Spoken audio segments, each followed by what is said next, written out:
Greetings everyone, it's Dylan Theory, and today we're going to talk about the upcoming Chapter 4 of Poppy Playtime. Let's take a look at what might happen in the next installment, break down what plot twists and characters are in store for us. After the CEO of Mob Entertainment announced the commencement of development for the next installment, anticipation for what lies ahead in Poppy Playtime Chapter 4 has surged. In the closing moments of Chapter 3, our protagonist is seen descending a lift with Poppy, operated by Kissy Missy. However, the atmosphere turns grim as distressing sounds suggest that Kissy Missy is under attack by an unidentified entity. Despite our attempts to send the lift back up, it's too late, and the hatch closes before we can discern what transpired. Before delving into Kissy's fate in Chapter 4, it's essential to ponder where the lift leads to. Unfortunately, Poppy is unable to provide insight as she's interrupted by the attack. Unlike Chapter 2, where a clear sign pointed to the next setting, speculation abounds regarding the location of Chapter 4. One prevailing theory suggests that it might unfold in an amusement park, hinted at by the introduction of Elliot's Express and the plethora of posters adorning the walls. Promoting Playtime's new amusement park, a lively Poppy is depicted in front of a massive roller coaster. What catches my attention is the sheer randomness of this inclusion. It hasn't been referenced in previous chapters and isn't revisited afterward in Chapter 3.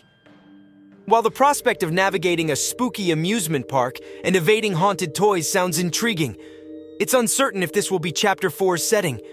If the amusement park is a public venue akin to Playtime Co.'s surface level, it would make sense for it to be situated outside or separate from the factory. This contrasts with the idea of delving deeper into the depths of Playtime Company. Alternatively, the park could be a standalone game or DLC location. However, if the amusement park is exclusive to employees and orphans, it's plausible that it's nestled further within the factory. Given the peculiar architecture of Playtime Co., where we entered an underground dome, the layout isn't straightforward. The cable car remarkably simulates day and night cycles, despite being situated underground. Another possibility is that the lift's destination could be where the children were relocated after the Hour of Joy. Toward the conclusion of Chapter 3, following the chilling revelation from the analog tape, Poppy elaborates on the fate of the employees' bodies. According to her, they were clandestinely transported underground, consumed for sustenance to ensure survival. Although Poppy doesn't specify the exact location of this underground area, it's plausible that she intended to take us there. One conjecture is that this subterranean region could correspond to the numerous caves traversed throughout the chapter. Given their ample space, these caves would offer suitable storage for the bodies, possibly interred alongside rocks and soil. Within one of these cave sections, we encounter Catnap venerating the prototype through a makeshift shrine, amalgamated from various toy components. With the exception of the front area, where a human worker's skeleton, adorned with a construction hat, is visible, could there be additional caves deeper within the factory containing more employee remains? Is it conceivable that these caves are also the same ones where the children were taken? Another prevailing theory regarding the setting of Chapter 4 is the laboratory, a site where Playtime Kyo scientists conducted experiments on subjects and toys. How do we ascertain that the lab is situated underground? In Chapter 2, a letter discovered near the grinder references the lab's establishment, specifically attributing it to a company named Warback Construction. The letter, authored by Eddie M.N. Ritterman, identified as the head of research at Playtime, indicates a high level of clearance.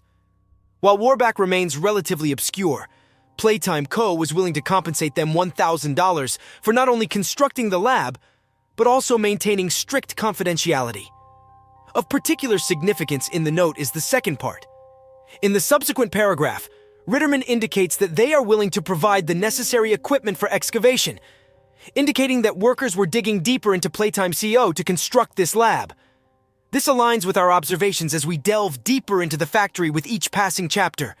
If the labs are indeed unveiled in the upcoming installment, it's highly probable that we'll gain further insights into the prototype. This notion is substantiated by the VHS tape we encounter just before entering the playhouse, where LePierre, the head of innovation, responds to Catnap's assertion about the prototype saving all the toys. LePierre's response suggests that the prototype's habitat is in the labs. By exploring the labs in the next chapter, We may uncover additional documents detailing studies conducted on the prototype, as well as encountering more VHS tapes depicting scientists exploring its new attributes.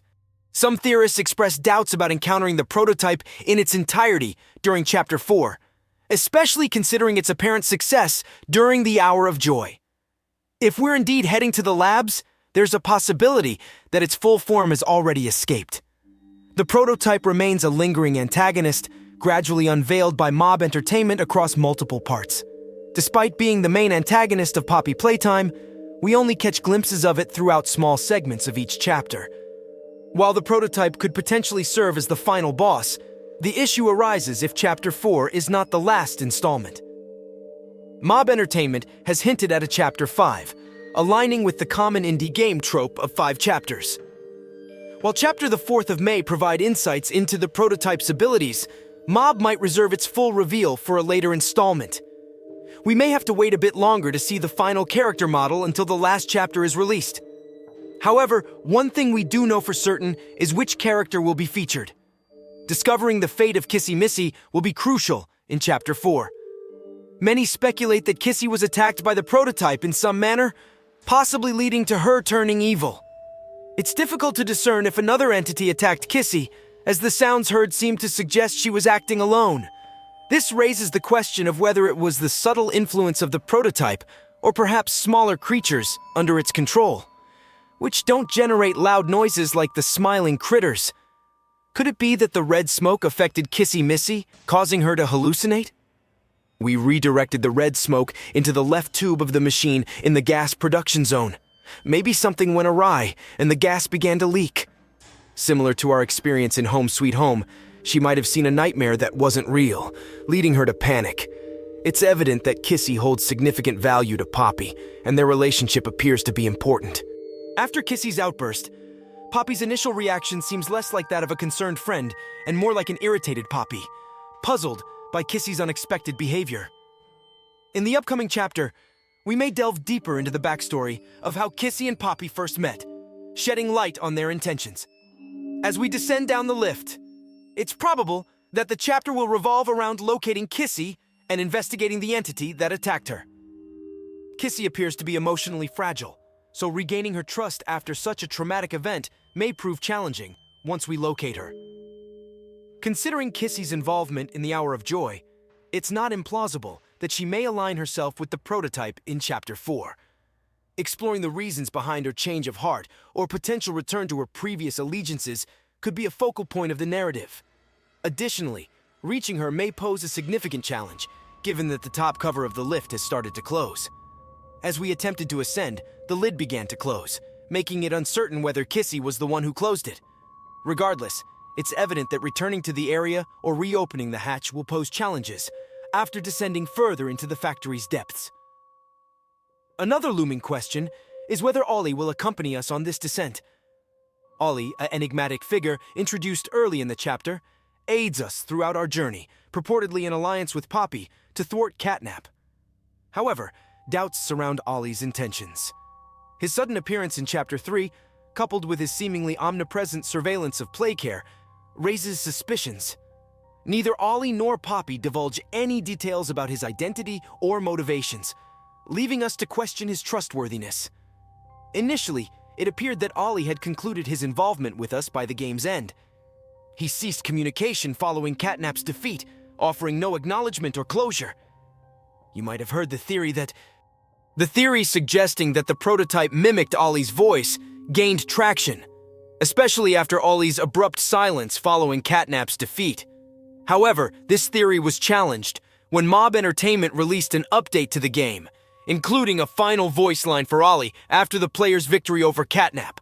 In this line, Ollie expresses congratulations and reaffirms the player's progress toward defeating the prototype, indicating his continued support for our mission. With this closure, it's reasonable to assume that Ollie will remain a valuable ally in Chapter 4. Moreover, we might uncover more details about Ollie and Poppy's alliance, shedding light on Ollie's backstory and motivations. While Ollie's role might evolve, he could still serve as our guide through the factory alongside Poppy. When it comes to Poppy, she holds significant importance in the game, yet her presence has been limited so far. In Chapter 1, we release Poppy from her confinement, but she only utters a single line during the end credits. In Chapter 2, she's abducted by Mommy Longlegs, and in Chapter 3, we encounter her briefly after leaving Home Sweet Home, with another brief appearance later in the chapter. It's puzzling why Poppy hasn't been more prominently featured in Poppy Playtime. However, as the game progresses, it's likely that Mob Entertainment will provide her with more substantial screen time. The fact that we descend the lift with Poppy suggests that she might accompany us through Playtime Company, possibly assuming a role similar to Allie's, guiding us to new locations and tasks. Given Poppy's diminutive size compared to the player, there's a risk of losing her easily. To address this, the game might introduce a new mechanic allowing us to carry Poppy, especially during moments requiring significant jumps or maneuvers. While navigating through obstacles like swinging bars, there might be a compelling reason to ensure Poppy's safety in any new environment we encounter. Unless, of course, she turns against us. Poppy has been depicted as opposed to the prototype, expressing her disapproval of the chaos he caused in Chapter 3. She explicitly expresses her trust in us, stating, "I'm not your enemy, but I can't just let you leave. What's happening down here is bigger than all of us, and I need you so we can get revenge on those monsters who've tortured you, tortured us." It's peculiar that Poppy emphasizes how we've been tortured. While we know we're a Playtime Company employee who happened to be absent during the Hour of Joy, it's possible that our character learned about the experiments during our hallucination in Home Sweet Home. We keep encountering the phrase, "guilt haunts you," raising questions about why Poppy feels remorseful for us. While she could be referring to attacks from Huggy and Mommy, it prompts us to ponder her deeper motivations.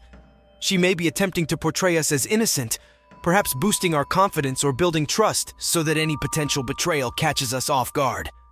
For instance, if Poppy has been colluding with the prototype all along, she might be steering us closer to him until the last Playtime Company employee is eliminated.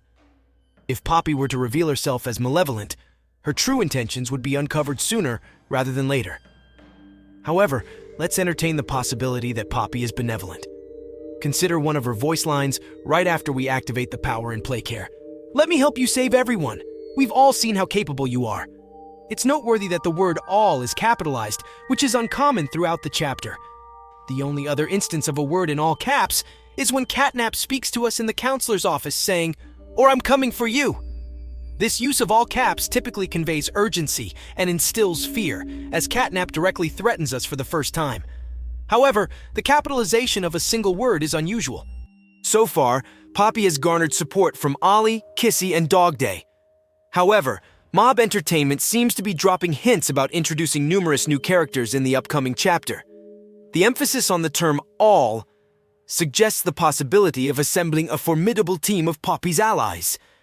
Given that Dog Day already recognized our character, there may be widespread communication among toys opposed to the prototype.